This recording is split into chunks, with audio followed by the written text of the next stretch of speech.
Hello, and welcome to Retention Chronicles, the customer retention podcast for e-commerce marketers. I am your host and fellow e-com marketer, Mariah Parsons. Tune in as I speak with D2C founders and operators about strategy that works and strategy that doesn't. Of course, we are able to have these conversations because of our podcast sponsor, Malomo.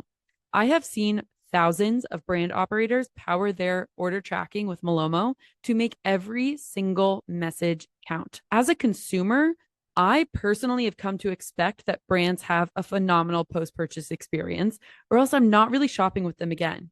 And a lot of consumers are this way. 84% of shoppers won't return if they have a bad shipping experience. And it feels so important for e-commerce brands to have a good pre-purchase experience.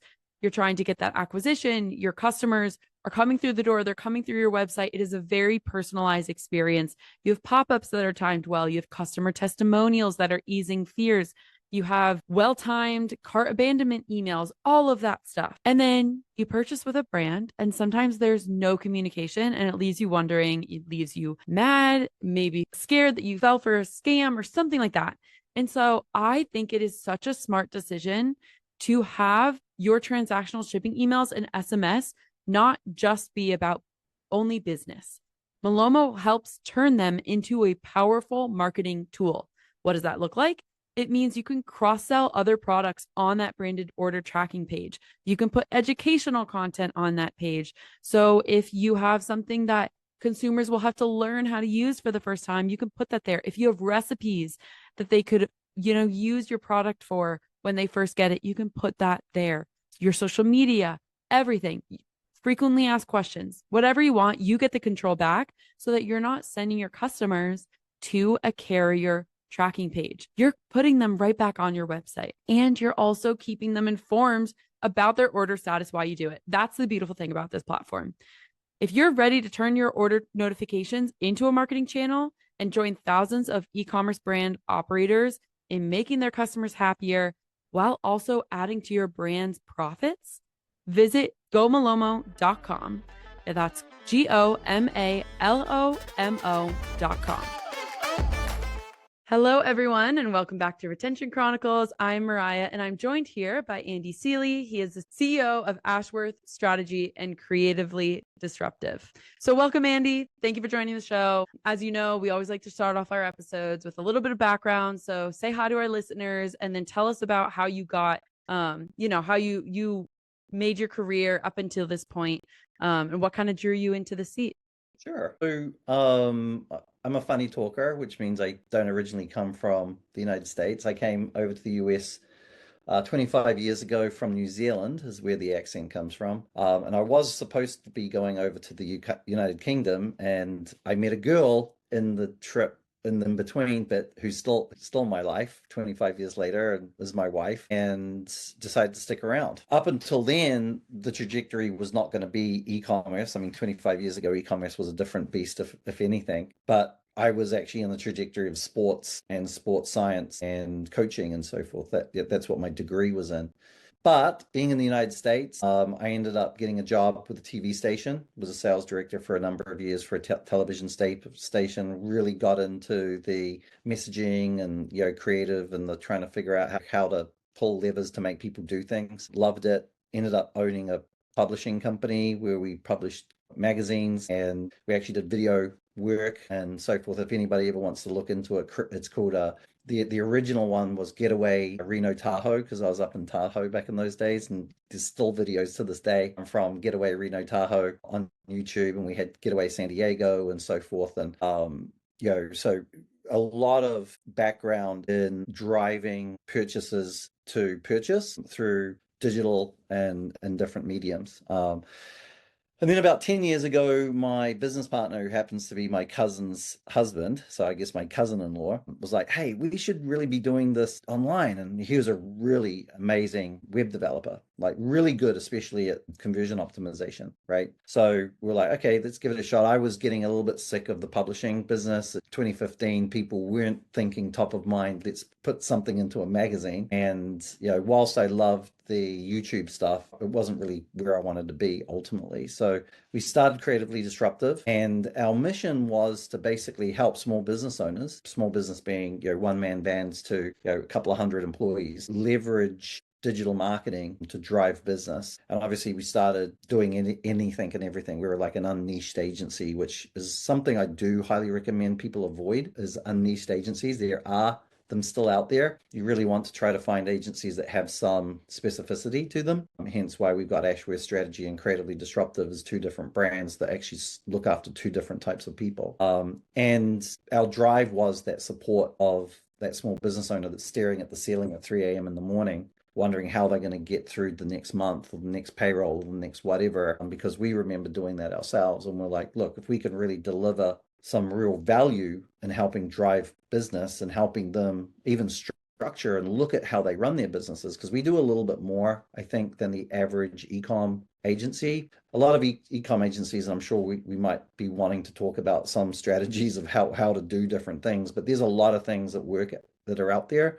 And if you've got a good idea or a good plan of action to what strategies to utilize, can make a good difference, right? But a lot of agencies do that. So what we wanted to do and separate ourselves was to really get an understanding of what the people behind the company want. And we kind of like give them a little bit more support than just how do we get more clicks from Facebook through to your website that hopefully purchase, but actually look at, okay, when we're doing this and we're scaling, are we doing it profitably? Why are we doing this? Why aren't we doing this? What are your ultimate goals? Like to the point where we'll say to you, Mariah, you might say, hey, I've got this widget that I want to sell and I want to make all this money. One of our questions is, why do you want to make this money? Well, how much is this money? And you will say, well, I want to make $500,000 a year. Okay, is that in sales or is that in profit? And you might say, well, sales. And I'm like, okay, well, how much profit are you looking for? Because why do it if there's no profit in it, right? In fact, you can't do it for a very long time. Yeah, you'll run out of runway. And a lot of agencies don't really care about that. If I'm honest with you, you probably know this. You've been around this business long enough. There's a lot of agencies out there. They don't really care if you're profitable. They just want to make as much money out of you as possible. In fact, there are a lot of agencies that their goal, and I know I'm going, you asked the question of why I'm here, but now I'm going. No, this is what podcasts do, right? You just start talking. One of our main, to bring it back to your original question, one of our main driving points of forming this company was to actually go, okay, how do I make a difference in Mariah's life? Like we really do that. That's why we have a very abnormal amount of client churn for this industry. And a lot of that is because our clients really understand that we're trying to do more than just keep them for that extra month so I can charge them an extra retainer, right? It's like, okay, there's got to be purpose with which we're doing things. And what is that purpose? And the purpose has got to be to the level of Mariah saying, there's this beautiful house that I want to buy in Burr Ridge, right? I would love that. Right. We know what Burr Ridge is, right? There's this beautiful house that I want to buy in Burr Ridge in the Chicago area. But I need $1 million down payment and I need to be making probably $50,000 a month. How can you help me get there? Right. And I will say, okay, well, you want to earn that. What is that house? And we find out, oh, that house is a $5 million mansion. You got to put, 20% down. That's why you need the $1 million. And we start getting a little bit of an anchor as to why we're doing the things. Because a lot of people, I think, in the general business world don't have any reason why they're doing a lot of the stuff. They're just like, I just want to score more points. Or to map it out. I feel like to get so granular of looking at the financial side of like, okay, you want to get from A to B or from A to B to C. And then what's like sub A, sub B, sub C of how do you actually get there? Exactly. Yeah. It's a little bit like I always use the analogy that, let's say me and you met up in LA and I said, hey, Mariah, I want you to take me somewhere. And you're like, well, where do you want me to take you? And I was like, well, I want to go somewhere really cool and like lots of bright lights and lots of fun stuff going on. We're in LA. And you're like, well, I could just take you down the road. There's some cool places. And no, I don't want it to be in LA. It's really hard for you to get me anywhere, especially where I want to be. Right. Yeah. Reading between the lines is not. I might write down. But if I said to Mariah, I want to get to New York City, then all of a sudden, I know, you could probably guesstimate how much gas you're going to need, how much that's going to cost, the routes that you're going to take. You could look at the weather and go, okay, how do we avoid bad things? Blah, blah, blah, blah, blah. And we can actually map out, and we will get there. It might be a bit of a long journey. It'll be interesting to see what happens during that journey, but there's a really good chance that we're going to get there, right? So we really based creatively disruptive and Ashworth strategy around those founding principles of, hey, there's a lot of agencies out there that know kind of like, about how to lower, abandoned cart rates. There's a lot of agencies out there that, work really hard to up the subscriptions to their mailing lists. And there's a lot of, and making sure that the optimization's right and that the landing pages are good and all of that kind of stuff, right? And that's kind of like, if you find an agency that's decent at what they do and are not just like useless, which unfortunately there are some of, what we differentiate ourselves from those guys who probably could do a really good job is really drilling down into what is it that Mariah wants? What does that mean we need to do? And then that helps us even have those discussions, which sometimes are difficult, about, well, how much money do we need to be spending on ad spend to get to where we need to be?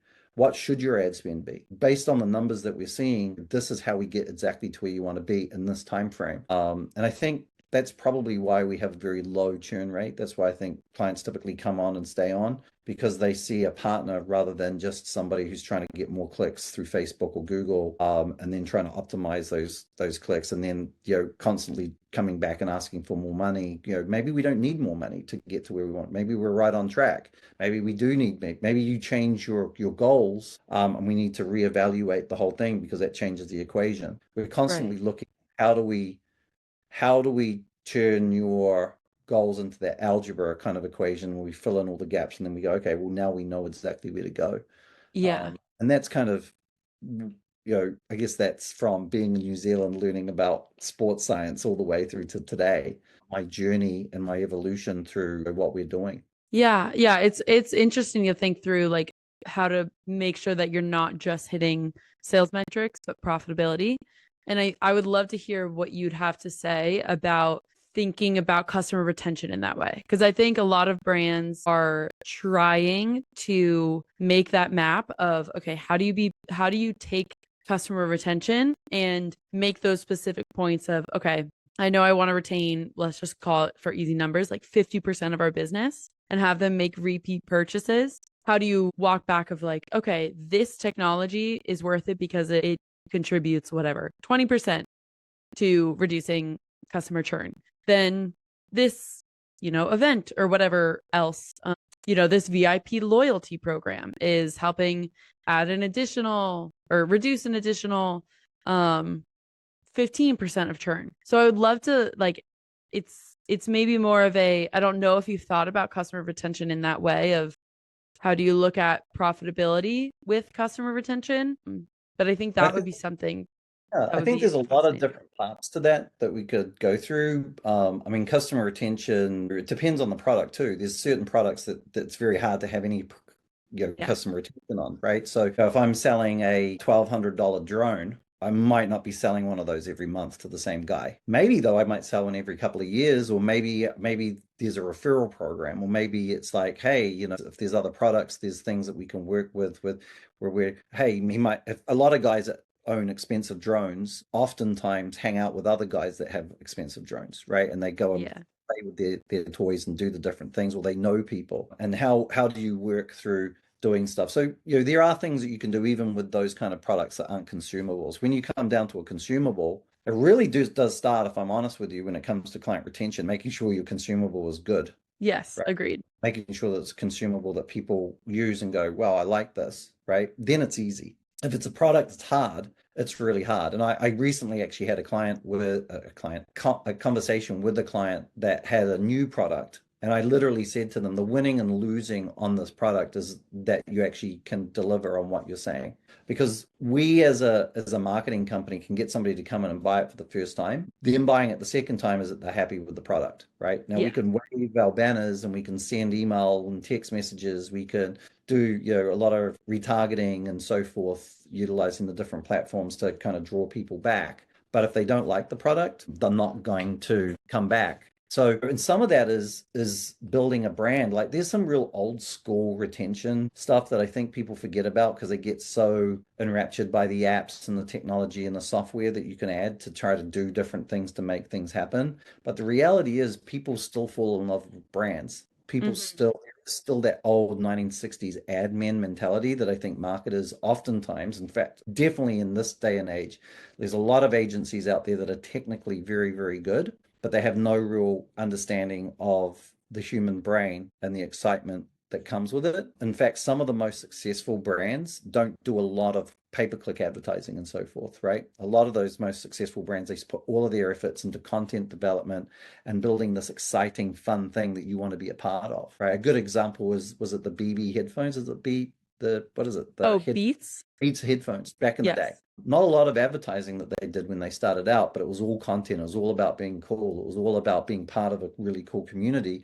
And the headphones were okay. They weren't amazing headphones, but they were worn by some of the best rappers and artists out there. And it became a cool thing that people wanted to be a part of. That's good old school marketing, right? People oftentimes, when you're talking about retention, because there's two different things. I can introduce a lot of products first time up utilizing technology. If I want somebody to buy every single time your product, they've got to have a little bit of an affinity with you. So with saying that, thinking about your content development, thinking about kind of like some of your UGC that you might be putting out there, some of the interaction with your community. Those are things that are very, very much under, I guess, appreciated by a lot of ecom brands, where they'll put all their effort into trying to get certain clicks on Google and Facebook and Meta. I know it's Facebook and Meta, it's the same thing, but Instagram and so forth, right? They'll put a lot of effort into looking at what their impressions are, looking at what their click-through rates are, looking at all of those metrics and demanding better metrics.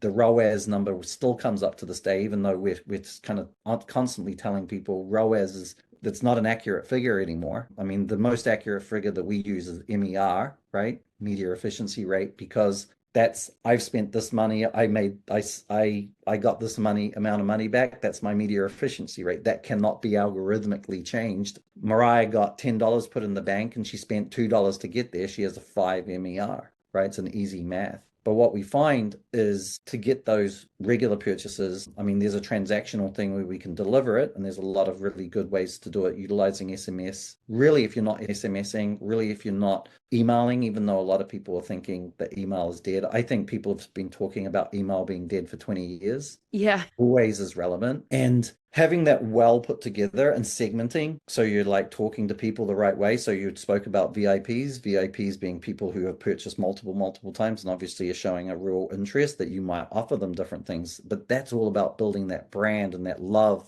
for you that, hey, Mariah's my person, right? She's selling this product and she's, the Mariah brand. I want to be a part of the Mariah brand because she recognizes me. And sometimes it can be as much as recognizing people, right? Yeah. And you can do that on mass scale and you can make them feel recognized in a way utilizing, a lot of different platforms and a lot of different products that are out there. The other part of it is smooth of use. So, making sure, and everybody knows this, bringing down that friction, making sure that it's really easy to do business with you, whether it feels like a really comfortable experience to do business with you.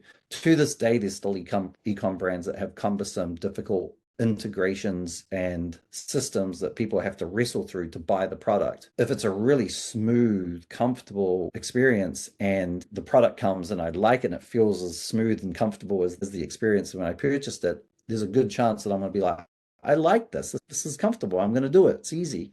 Because we're all looking for ease and comfort, even though there's a lot of information out there that comfort and ease is actually unhealthy for us, that we actually are healthier for struggling and making sure that we're working hard on stuff. But from an ecom standpoint, we don't want to try to make people's heart race, which might make them healthier. Yes. We want to make it easy, right? We want to make sure that the optimization is run right. We want to make sure that there's someone looking at the systems to make sure they're constantly operating correctly. We want people to be, and this is me selling on everybody maybe thinking about working with an agency if they find the right one, but you want an organization to be constantly alerted to what's going on with your ecosystem, especially if you start doing some real large numbers. Happens with your ecosystem and starts falling apart. or there's a, let's say there's a checkout error because some update happened on a Shopify app or whatever, right? And it's caused something to block up or something to not work quite correctly. If you're spending $20,000 a day on ad spend and you're used to maybe $60,000 to $70,000 of sales going through, how much does that 3 hour period where it's down, or maybe a whole day, cost you? Cost you 60 grand, right? Mm-hmm. Or more, right? Because you're still spending that money. You actually have a lost day. You might lose $20,000 that day because an app wasn't being on, no one was on top of that. So, Or the agency too. Like if they're not on top of it, then. and that is what you should expect from your agency, is that it's easy to put alerts, it's easy to put things out there to make sure that that is being looked at and monitored. And if it's not being done, that would be a reason for me to really question if you're working with the right organization. Yeah. And I see that a lot on the SaaS side of things, for sure, of apps that are trying to make it easier for a checkout experience or a, order tracking experience or an email experience or whatever part of the customer experience it is, that it is focused in how will this make the consumer feel, and is it easy for the brand to set up and monitor and, all of that trustworthiness. And then I flip into the consumer side. Yeah.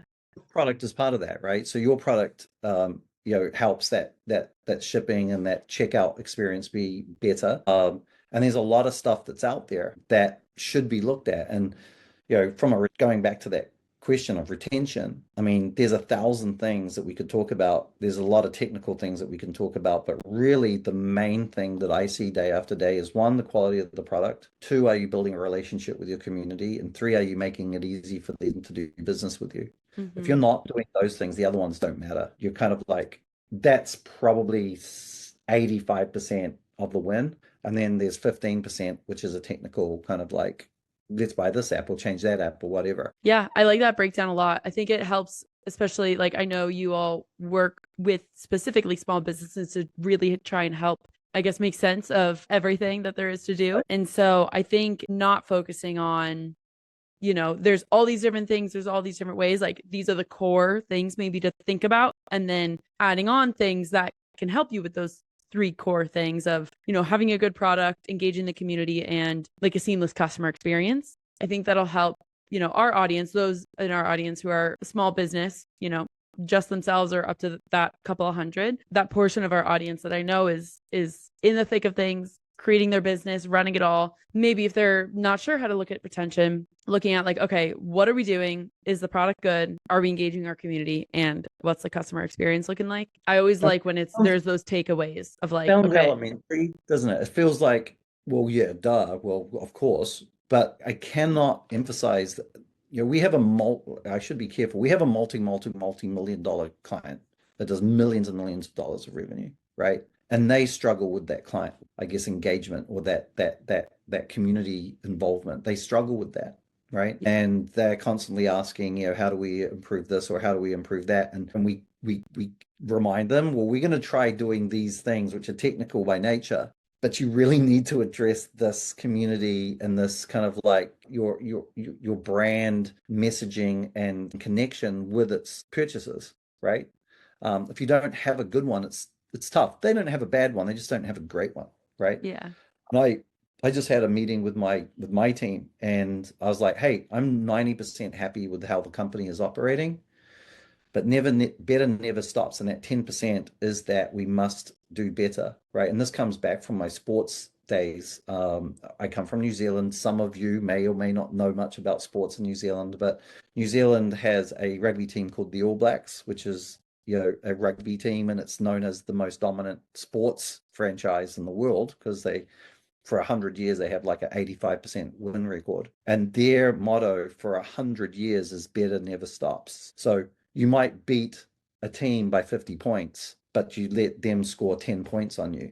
They'll go into the sheds going, they scored 10 points on us. How do we make sure that the next game that we go out, that they don't score 10 points on us? And there needs to be that kind of attitude with this stuff, because the reality is the technology changes so regularly. If me and you talk very technically, and we can if we want, there's certain things that we can talk about, but technology and even the use of different platforms changes so quickly that kind of like gets out of date really, really fast, right? The thing that's evergreen are the three things that we just spoke about. Those are always the thing. How easy do you make it for somebody to do business with you, right? Which can be technical, but that's the focus, right? Making it super, super easy for somebody to do business with you. What engagement and love are you drawing into your company from your purchases, where they're like, man, Mariah's company is the only company I'm ever going to buy this stuff from because we love those guys, right? And then what was the first one? Yeah, good product. Good product. Making sure that it's something that somebody wants, right? And making sure that the product is a decent product. And I do the same thing with my company. We want to be a good product. We want to make sure we're delivering, right? We want to make sure that if a company comes to us, that we deliver, and we put up guarantees, and there's all sorts of things that we put in there to make sure that they can see that we are a really legit organization, that somebody who engages with us and does business with us, they're going to be well taken care of. But then the second part is we really do engage with our clients. I mean, I go to congresses, I go to conferences, I'm a speaker at many congresses and conferences. I do these kind of things. We've got a whole content development strategy that we run out with a whole bunch of information. We don't hold any cards to our chest. We share the cards and say, hey, here's what we're learning, here's what we're getting, here's what we know, here's, this might help you. That builds that community involvement. And then we make it super, super easy, utilizing AI, utilizing different products and services to make it really easy for you to engage with us. And that drives our business forward in a very, very, very competitive market. Yes. Yeah.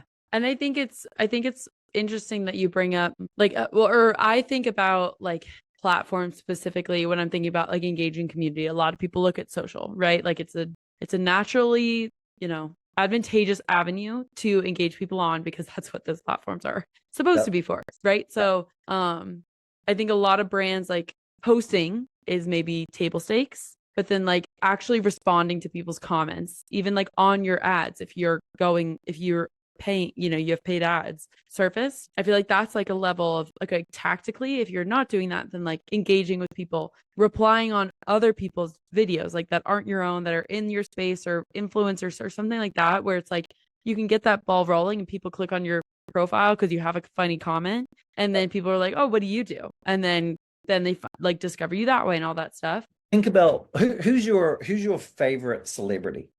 Oh, favorite celebrity. I mean, Taylor Swift, for sure. So let's say Taylor Swift posted something and you made a comment on her video and then she liked it. Yeah, I mean, how would that make you feel? I take the week of work off and just like and just go on vacation. Like, thumbs up, Mariah, love that. Yeah. That is going to cause you to be so much more attached to her for so much longer. Now, obviously, it's Taylor Swift. She's got tens of millions of... I'm holding out hope. Right? We're manifesting it on this episode. But the reality is, it's very much the same with our brands, right? Especially if we're putting good content out there and we're so forth. And a lot of people do put a lot of effort into making sure that there's really good content. But if all you're doing is putting content out there and there's never any, like you said, engagement with the comment section, right? And like you said, even better, engagement in other people's comment section in positive, like uplifting, brand appropriate ways. You're kind of like almost like you're like a TV station at that point. It's just a one-way drive of information and there's no interaction. People get attached to organizations that show an interest in them. So if Mariah responded, she's showing an interest. That's why you'll take the week off. Yeah. Right? Because, wow, Mariah acknowledged me. She probably still doesn't know who you are, but you feel it, right? Yeah. And like there is real value in that. And I think it's especially in the e-com space, especially selling stuff, totally missed. And you want to build a rock star evangelistic fan base that comes back and purchases every single day. That's what you kind of need to do. And the funny thing is with the different systems and different ways to operate your systems, it's actually pretty easier than ever to actually be able to do that. You don't need to log into all the different platforms, TikTok, Facebook, Instagram, all the others that are out there, even the smaller ones, which there's still value in, and kind of manage them all individually. There's a lot of software systems now that you can actually just manage it all from one place. And it's simple and easy, and it makes a big difference. But from an e-com standpoint, oftentimes the focus is so much on my ROAS. How much did I make per click that was spent, or the money that was spent on my ad spend, that the rest of it is missed, and the rest of it is where the money is. Like I always say to, especially consumables, let's say someone's selling a product that's $20 right? We sell it on Facebook. You're going to be lucky to make any money out of that. Like we're gonna sell that thing for you for $40. It's going to be a point 0.5 ROAS, right? But that's the introduction cost, right? Yeah. Hopefully, if we've got the rest of it going, we've got a really good email marketing follow-up system. We've got a really good SMS system running for you. Really good customer retention.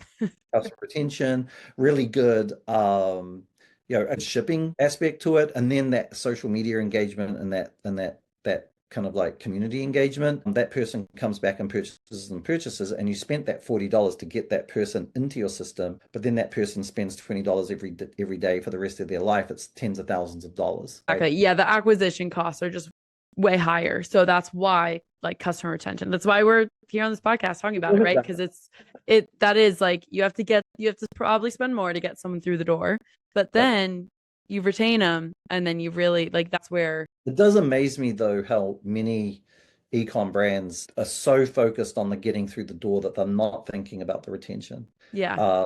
And that's what we're trying to change, Andy. That's what we're doing here right now. And I'm going to just share this with anybody that's listening to really understand what Mariah are talking about. The only brands on ecom that I know make a lot of money are the ones that get the retention rate. No one that I know are successful when they just have one-off sales. Yeah, I mean, I feel like it's like the one hit wonder, right? Where it's like you hear something and then you're like, oh, where did that go? They're not around. They're not around anymore. They can't be. Some of that retention comes down to making sure you're capturing their data, capturing their information, utilizing their data and information. And the data and information might be as simple as their name, address, and phone number, but then utilizing what can we do with that in creative ways to actually engage with them. I mean, every single day I get a whole bunch of texts on my phone from products that I purchase because I'm a sucker when it comes to purchasing stuff online. Yeah. And I buy a lot of stuff online and I get texts all the time. And there's some that get me to look, and there's others that I never look at because they interact with you in an engaging, fun way.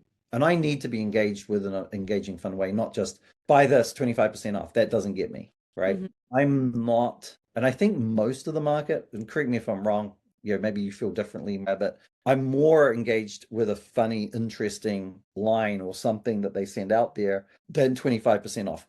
Granted, sometimes if it's something I might want, thinking about purchasing that 25% might get me, but the reality is I'm much more likely. A really good example of this is Cameo. You know Cameo? Like the software?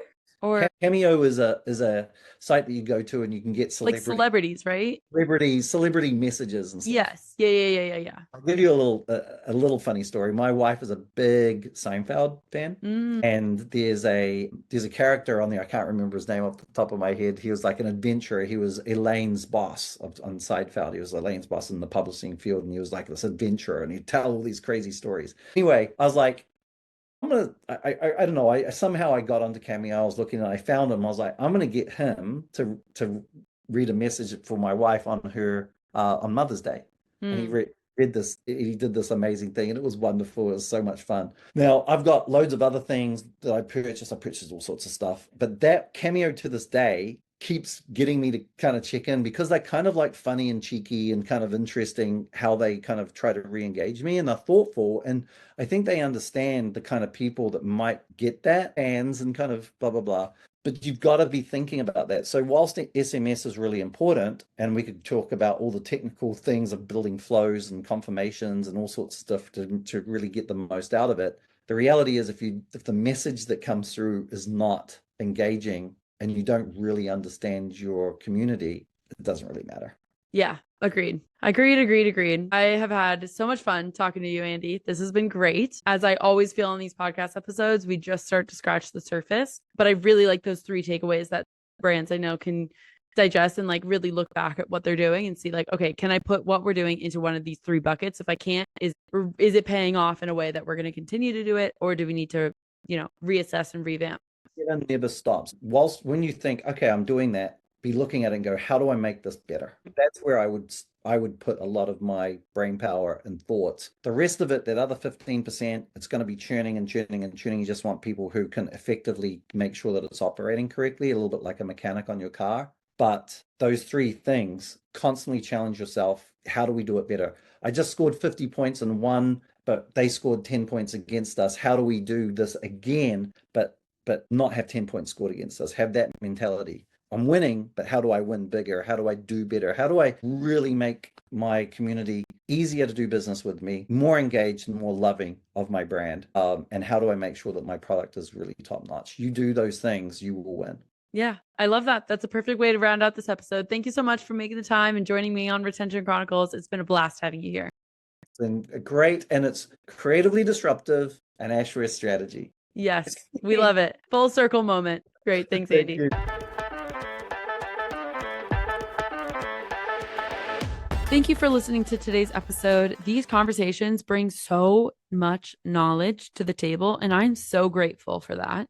If you haven't already, please subscribe, follow us on social media, and tell us who our next guest should be on our website. Let's give another shout out to our day one sponsor, Malomo. As you know, Malomo is an order tracking platform that enables Shopify brands to take control of their transactional email and SMS through branded order tracking pages. That means you can ditch those boring all white carrier pages. You know, the ones I'm talking about. Everyone has seen an ugly tracking page in their life.